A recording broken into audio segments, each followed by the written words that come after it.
Hey everyone, welcome to the latest episode of The Main Cut. I am one of your co-hosts, Jade, also the founder of Main Hookup, and we have our amazing other co-host, Katanda, who is also our head of education and community.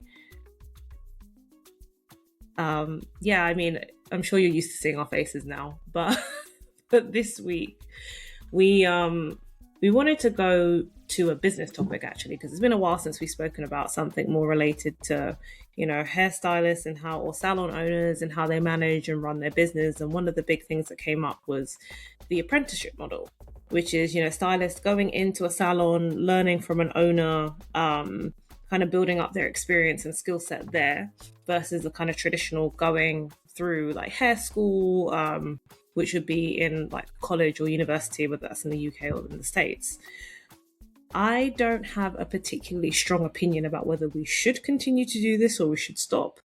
Katana has other views that are different to mine, but I think it's just kind of understanding what are the different ways that people can be educated and can get to a point that they are really, really well trained as a hairstylist. And is the apprenticeship model helpful or hurtful in helping stylists get there? Yeah. So, I mean, Katanda, it'd be great to hear your thoughts. As you're somebody who is also a stylist, I am not a stylist, have never been a stylist. So, my opinion also, I think, isn't as probably isn't as strong because it's not an environment that I've operated in that sense. Like apprenticeships for several reasons. The main reason is you're essentially training under someone that's been working in the business for quite some time. Could be 40 years, could be 4 years. And you're learning as those stylists teach, which is as they operate. You're not learning by book. So you're not learning from the basics, a neutral ground. You're learning from that person. That person is essentially molding you into another one of them. So you're not going to school. It's sort of like someone may not see it to be this serious, but I do. Would you go to your doctor that trained under someone, or would you go to your doctor that went to medical school? There's a reason why there's cosmetology school. I know everything's trying to change now and people are trying to X that away. I do understand in the UK, you guys have cosmetology school, you just don't have like a license. Is that how it works, Jake? We don't quite have cosmetology school. There are courses that you can basically do. And you're expected, there's like level 1, level 2, level 3, essentially in like hairstyling and barbering. And you want to work your way up to the top ideally. But they also don't do a lot of modules on textured hair. So you kind of get trained in as like an overall stylist, like you could do any texture, but there's not a lot of work though, or education on textured hair in a lot of those courses, even though a few years back it did become mandatory. Not all of the courses have actually been updated to reflect that. So it's not quite the same. I would say it's more like we have what you call high school, then we have college, and then we have university, which sounds a bit confusing because your college is university. So it's more like an in between for us. The courses, it's kind of it's what we would say is college.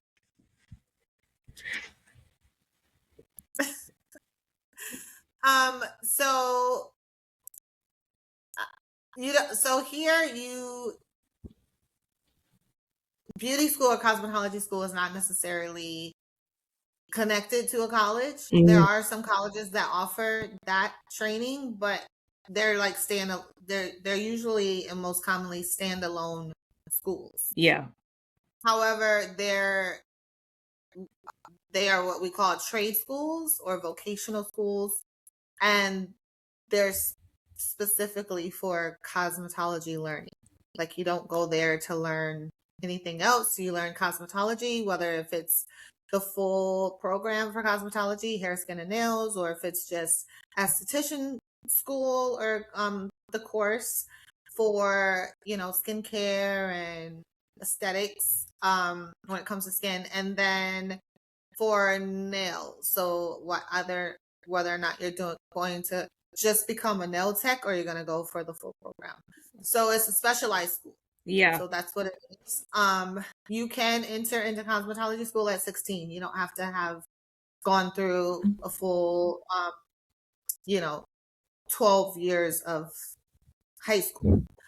Okay. You can also enter into cosmetology school before 16 if you are in high school that has the vocational program. That's actually what I did. When I entered into cosmetology school, I was in the 11th grade, and going into the 11th grade, I was 15.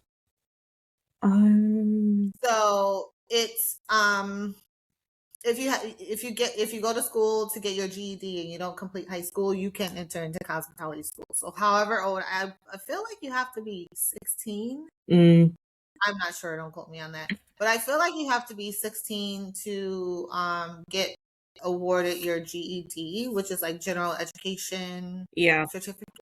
It's not a high school diploma. So then you can go to cosmetology school then.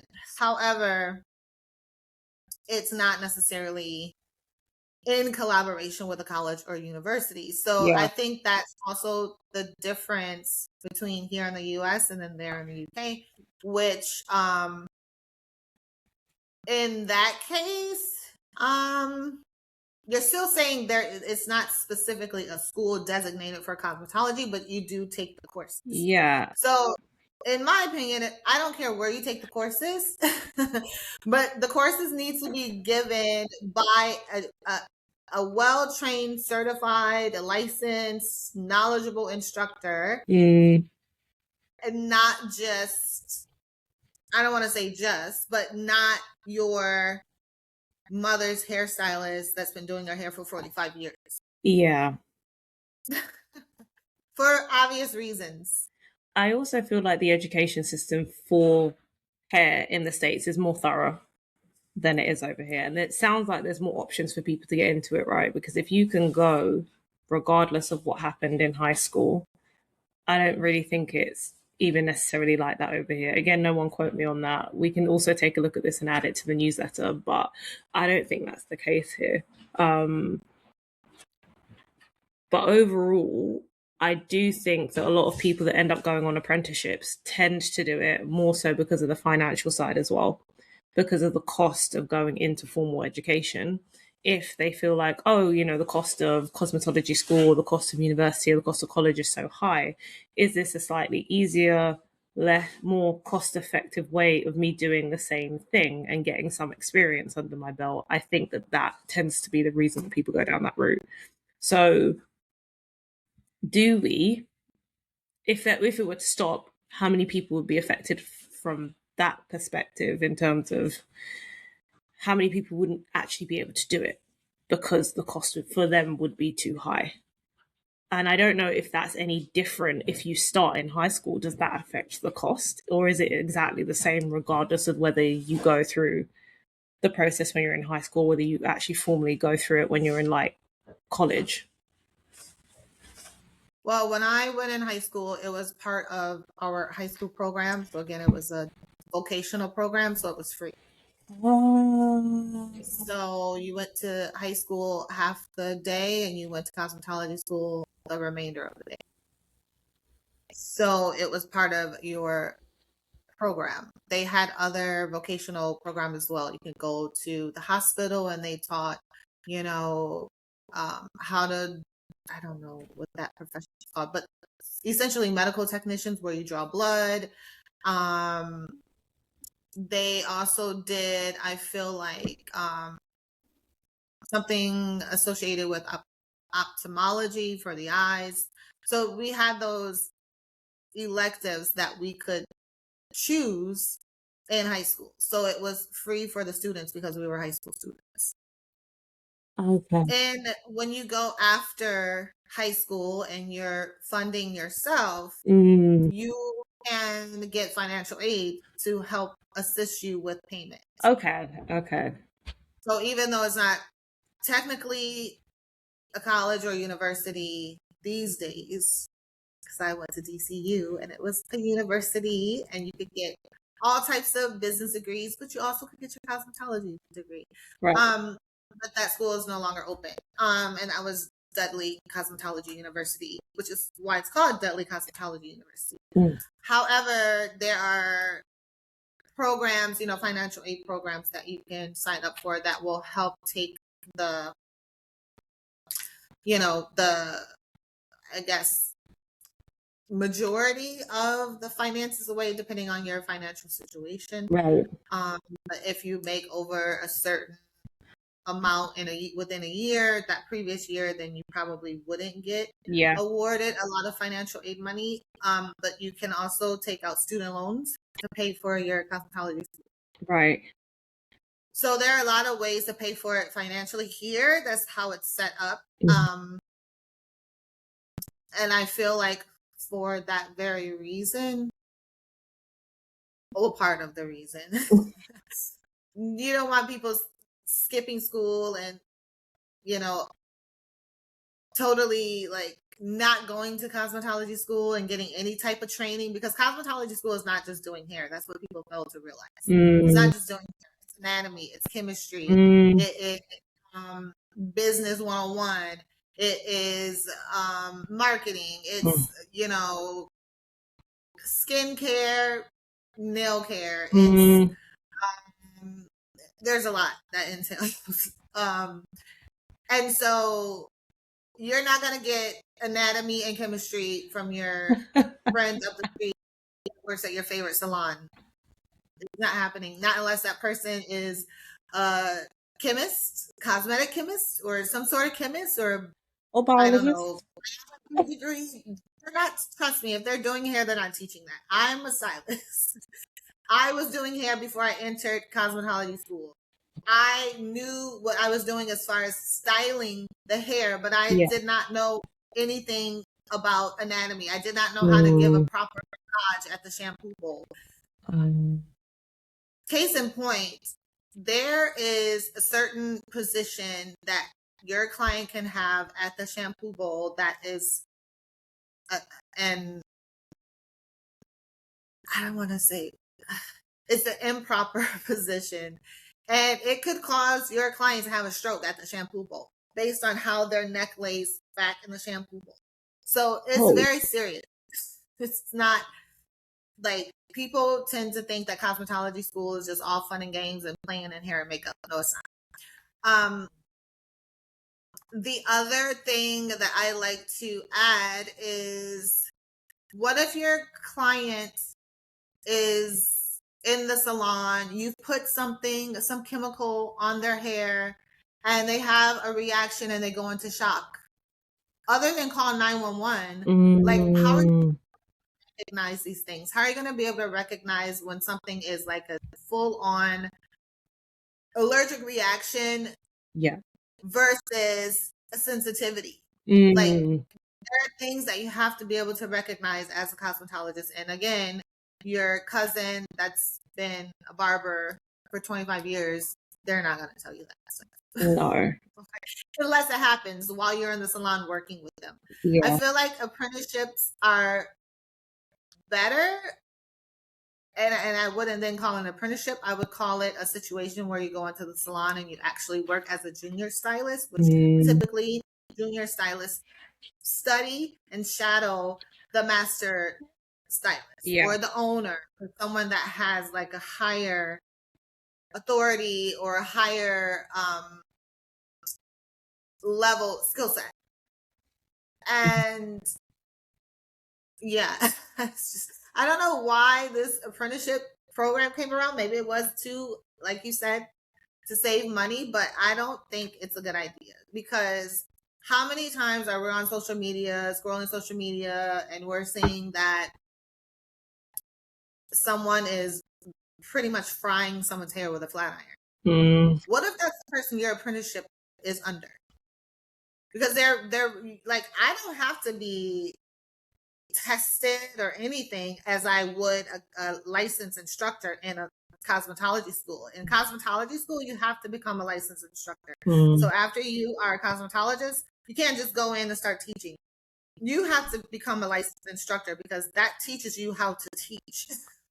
Interesting. And you have to get additional hours, and it's a lot of additional hours. If you've already put in your 1,500 or 1,800 hours, you have to at least go back for 600 hours in most places. Wow. So this is not like, a fly-by-night thing that you're going to do, or, you're not going to be the best that you can be. And I don't care who you train under. If you are doing an apprenticeship, even if you were training, and Lord knows I love Vidal Sassoon, my dream person that I could have ever worked for would have been him. However, he has schools all over the world. And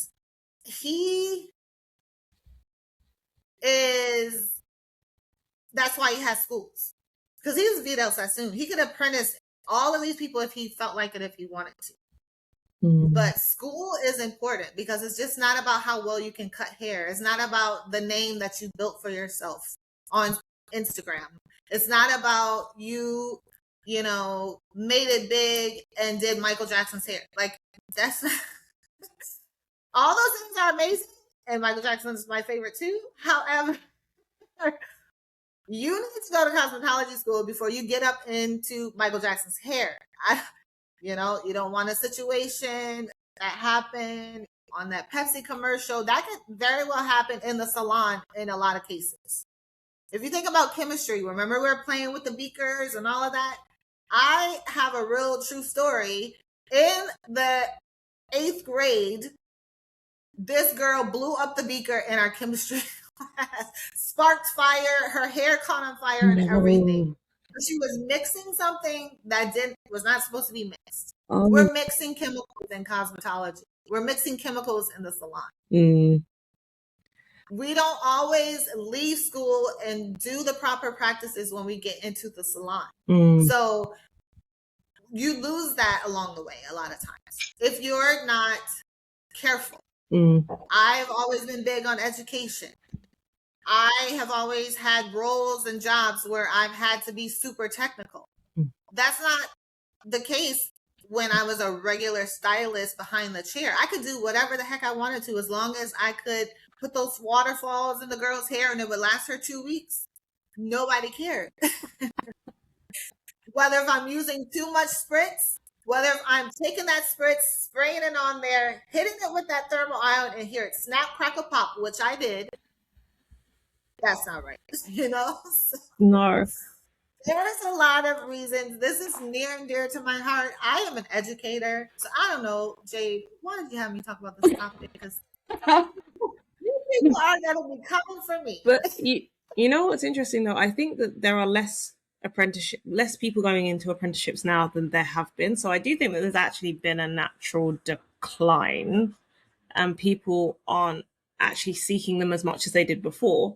But a lot of that might even come down to the fact that even salon culture is changing, stylists are changing, people aren't necessarily wanting to go and work under somebody immediately. Some people actually just want to go out there and work for themselves immediately, which I still think causes some problems because I do think it's important to learn from other stylists who've been there, done it, worn the t-shirt.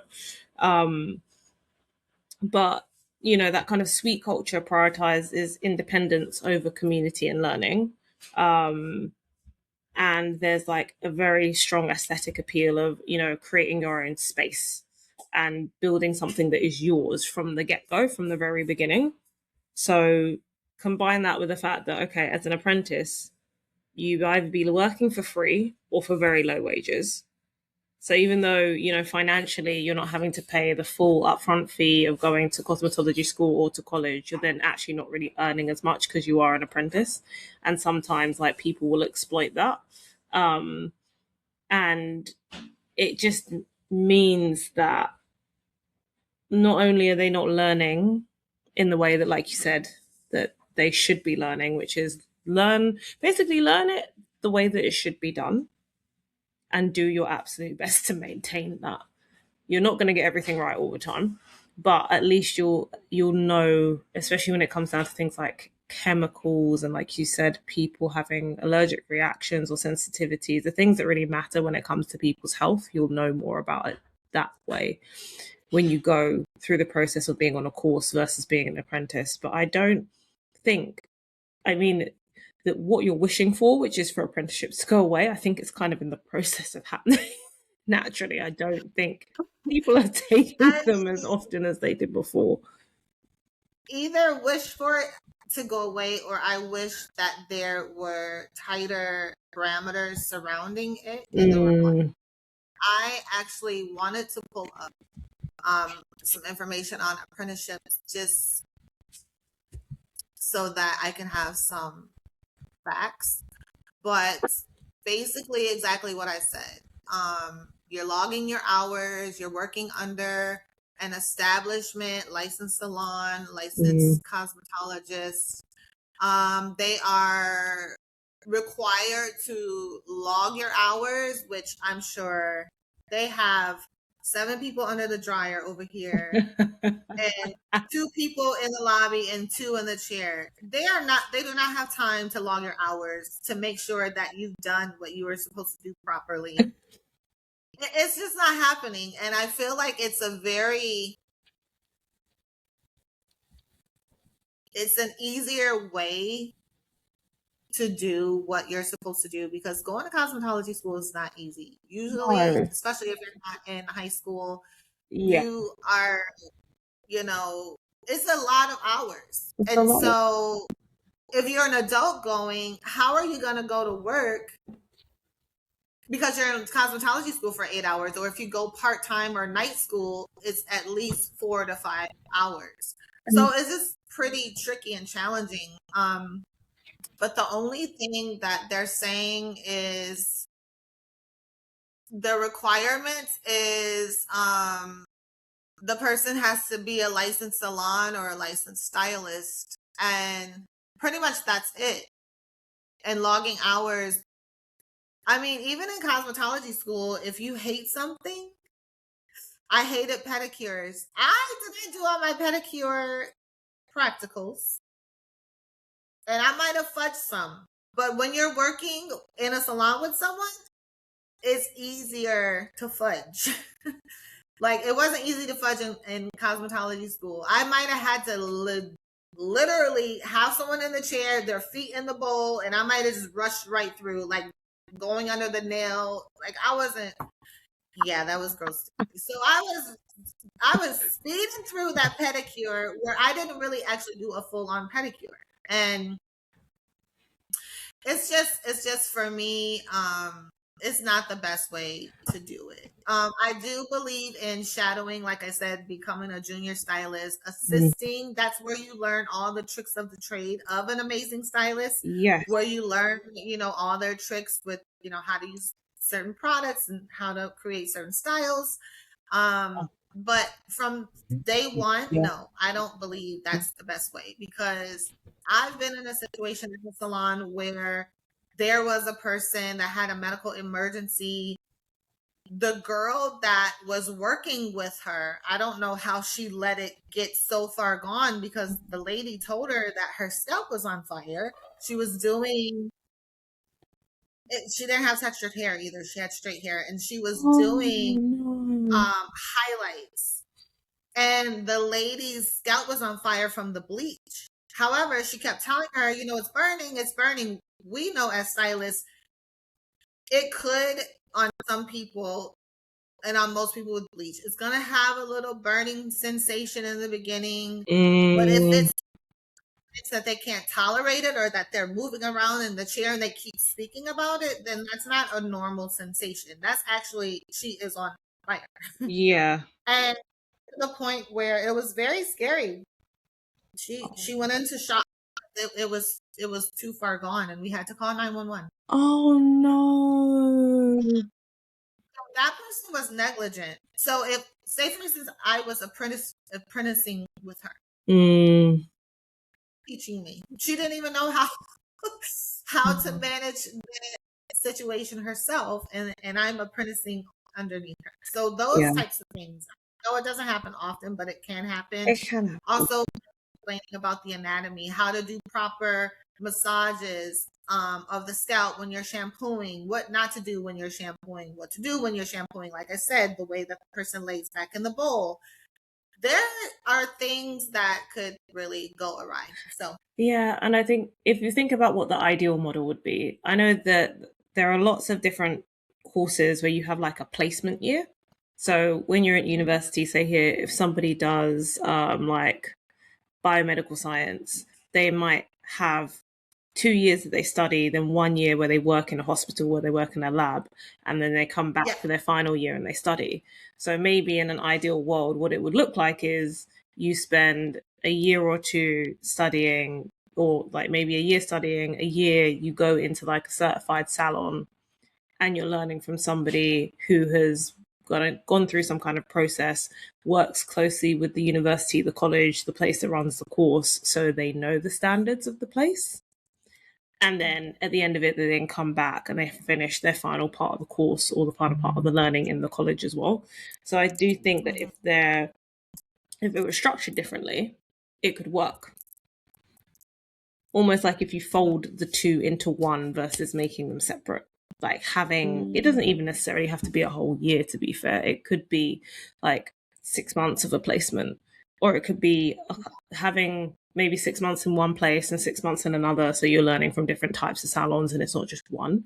Like there are ways that it could be done, but maybe if the model was to change so that it included a placement year with like certified places that work alongside the colleges, the universities, so that they, like I said, they know the standard of the stylists that are working there, and they're certified in their own way.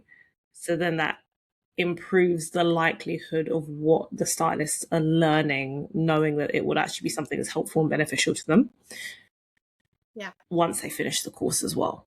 So maybe, like, again, I'm yeah, just plucking that out of thin air, but that might be, is that an option? Is that a route? Would that be more helpful versus what currently exists, which seems to be too underregulated? yeah. I think that's a great way to explain it. Underregulated. It's sort of like I think what you're explaining to me reminds me again of doctors. Doctors Mm. have to do their residency, Yeah. and they go through a lot of years. They go through a lot of years. Obviously, they're doctors, but they actually have to go in after what they've learned, then to do their residency, and they're not in there by themselves. They're training under someone still. Yeah. So it's sort of like cosmetology school. You go to cosmetology school, you do your book work, your theory, you do your practicals. You are like in school. Mm. Then you go out on the floor where you're supervised, what we call it, salon floor, where you're supervised by the instructor when you're actually doing hands-on, not just your classmates or mannequins. You're doing hands-on actual people, community. What in an apprenticeship, like I feel like from what I've witnessed, they either use them as shampoo girls or guys, Mm. and they're using them to set someone's hair. They're Mm. using them, they're not really teaching them. There's never like a It's that more area handing where over they're just sitting tasks. there learning. Yeah. They throw them in there, and it's not, I don't think it's good. Yeah. No, Now, I don't know. Some of my friends, if y'all watch. Don't get mad at me because I said apprenticeship needs to go away and I don't believe in it. But I actually don't. And I feel like most hairstylists, they have this passion for doing hair.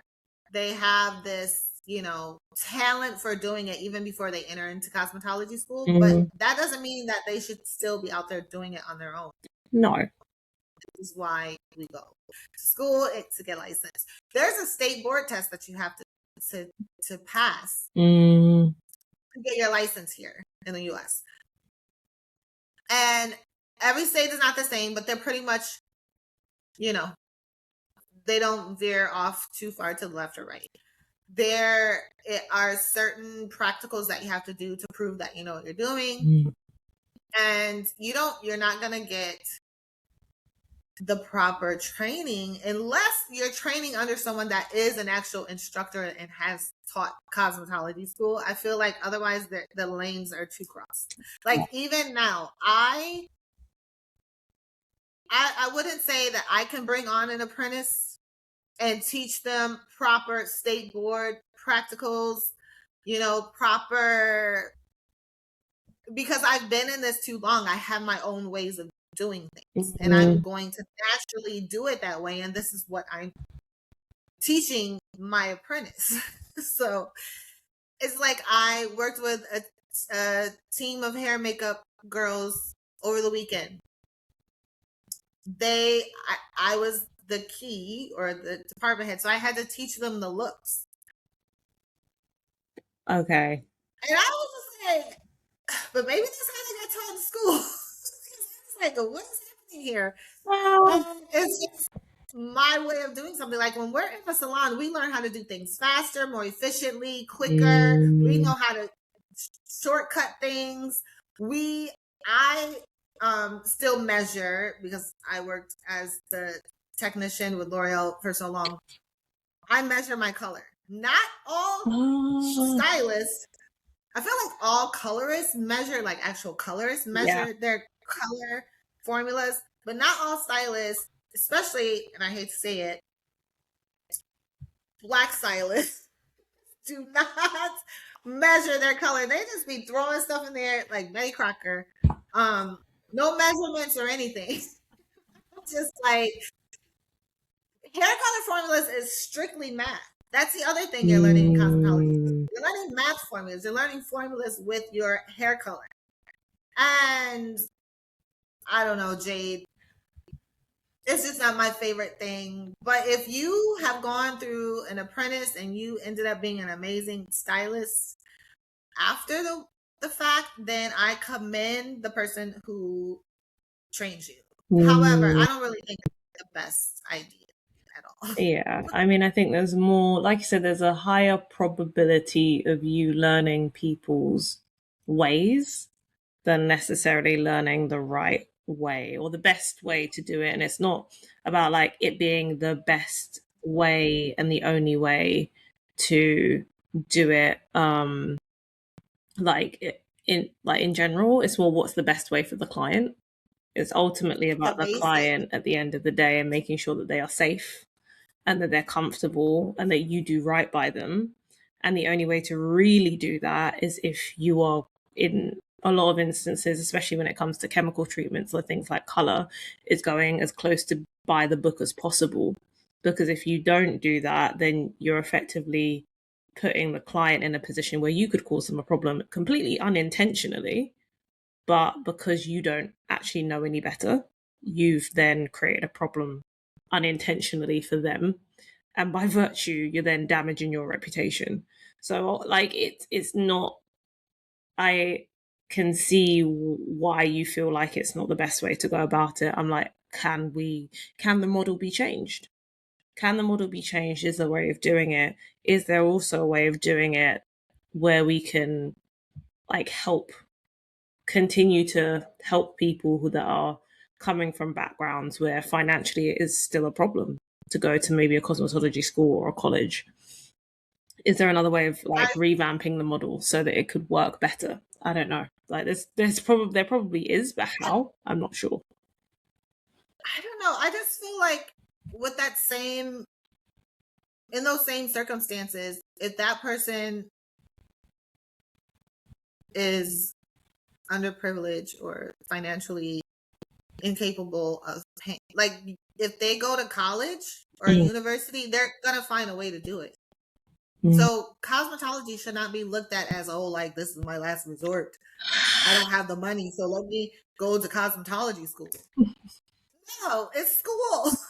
And education is education. I don't care. It's like going to school to become a mechanic. Like you're gonna have to have some type of mechanic certification or something before you go to Uncle Ed's and start doing oil changes. Or you're gonna have to prove yourself that you know how to do an oil change. Like I don't like the fact that, and this is it's it's happening more and more. Like I I never heard of these conversations until, I don't know, here recently, this last 10 years, but even more recently when they started talking about removing the licensing from Georgia and some other states. Like Oh they were talking no. about having no cosmetology licenses. People are not taking this profession. We are professionals. This is not something we just do. We're professionals. And what do professionals do? Professionals go to school, Yeah, but you know right? what the You're you not know going what the funny thing, sorry. I know. I was just going to say, you're not going to become like this huge marketer for a major global company without going to school, not unless you're a family member or an heir. Like, that's the only way it's happening. So, yeah, I'm sorry. Go ahead. No, I was going to say, I feel like people don't think it's a problem until they see the repercussions of those situations. Like, uh, there is, I don't know why they're trying to get rid of the licensing in certain states. I imagine, and this is me just plucking an idea out of thin air, it might be an accessibility thing, which is like, let's make it more accessible vocation for everybody and remove the qualification. Yeah, that's nice, but then what you open up the door to is problems that nobody really Because, wants. Jade, I'm going to say this. And I don't know, I don't care who doesn't like it. However, most of the problems that arise from chemicals that are being placed on people's hair and scalp is user error. So there's that. People want to talk about, oh, we don't need relaxers. It probably was user error. I guarantee. Relaxers on the scalp for way too long. You are not supposed to apply relaxer to the scalp in the first place. You're not like, there's so much with that. User error. And my old boss used to say that all the time. Yeah, no, it's not the product. The product works. It was user error. It is always, almost always user error. Now, don't cancel me. I don't have relaxers. None of my clients, to my knowledge, that I've had throughout the years giving relaxers have any type of disease caused by the relaxer. I mean, Yeah. user error is a big part of it. Now, I'm not saying that they do have extremely harmful chemicals in these products, but you have extremely harmful chemicals in hairspray. You can take the hairspray on the plane and it can combust. Like, but are y'all saying don't use the hairspray? Like, it's user error. It would be my fault to take this huge can of hairspray when they tell you, in my suitcase. Because when I used to travel more for actual artistry work, through all the aerosol cans of hairspray, because I had my favorites. Even if I downsized to the little ones because I was on the go, you are not supposed to be taking that stuff. And there's a reason why. It's chemicals. Like most hair products, and that was a topic that we are going to probably discuss later, there are very few extremely clean products. Clean as it relates to regulatory, clean as it relates to, it's clean because it has none of the harmful things, but is it still really clean? Yeah. No, it's not. And I think the cleanest is you're mixing up the eggs, the mayonnaise. I don't even know about mayonnaise, but the eggs, the avocado, the lemon juice in your kitchen. That's about the cleanest you're going to get, or a brand that models that. Yeah. However, I don't know, but I'll let you continue and we can come to a close, but like, yeah, some of this stuff, I'm just, as a cosmetologist, as a person working in product development, product testing with labs and chemists, let me just say this, and I promise, because we're running over. I have been doing relaxers literally since I was a little girl. I should not have been doing relaxers, but these people use relaxers. This is before I went to cosmetology school. My mom was a cosmetologist. She stopped doing hair. They're like, they knew. They were like, oh, we're going to get Katana to do it. I was doing Jerry curls when I was a little girl. I was doing relaxers. My hands have been in relaxers for many, many, many years. And not always did I wear gloves. So the applicator, I am touching this constantly all the time. It's not like once every few months, once every 6 weeks. I've had my hand chemical. I mean, maybe I'm just, well, I know I'm favored and blessed, but I don't think it works that way. I definitely think it's user error. So I'm going to leave that at that. And my hands are a little, rough from being in all that stuff. But they're still nice. Yeah, I mean, However, there's like you said, there's user error, but there's also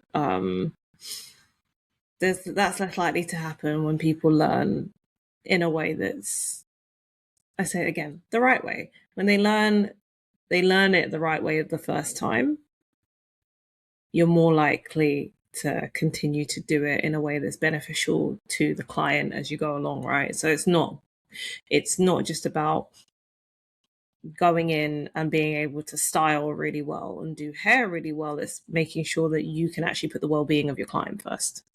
And what ways can people learn at the beginning of their career that will enable them to do that and put client well-being at the forefront of what they do from beginning to end.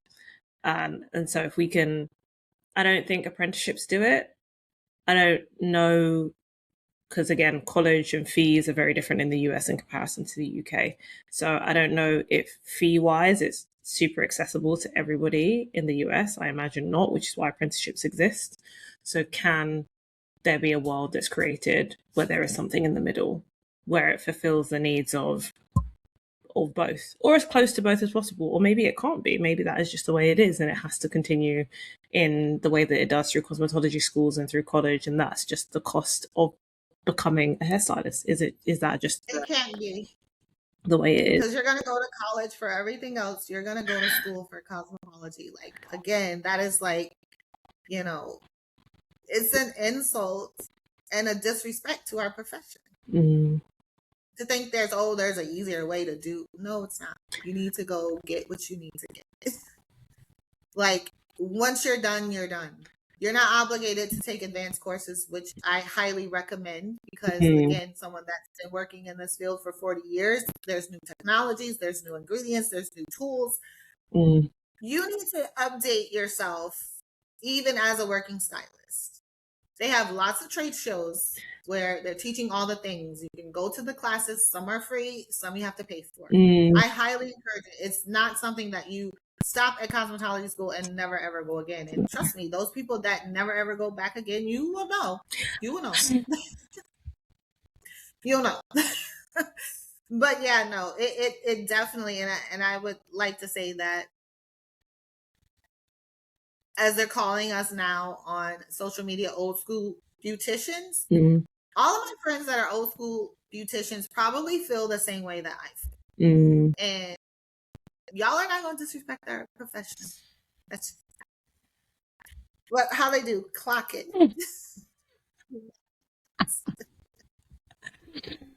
But I mean, that's our take on it. It would be great to hear anybody else's. So if you have any thoughts or feelings, strong or otherwise, you're welcome to drop them in the comments and let us know what you think as well. Or like whether you have been to cosmetology school, whether you've done an apprenticeship. Some people may have done both, or you may have had an experience with an apprentice or with somebody that's like a really well-trained stylist. Again, we welcome all and every opinions. Just be kind to each other in the comments. We don't want to have to come in there. Please don't make us do that. So besides that, I know I've said a mouthful. So yeah, but besides being kind, feel free to share. But again, thank you to everybody who, as usual, has tuned in and has listened from beginning to end. If any of this has resonated with you, or if you think that it will resonate with somebody else that you know who is into beauty, hair, beauty, all things, or is a stylist, please share it with them. The more people that we reach, the more people we can help, the more people we bring into our community. So thank you again for listening. Thank you, Katanda, for all of the opinions. You're welcome. and we will see you all on the next episode.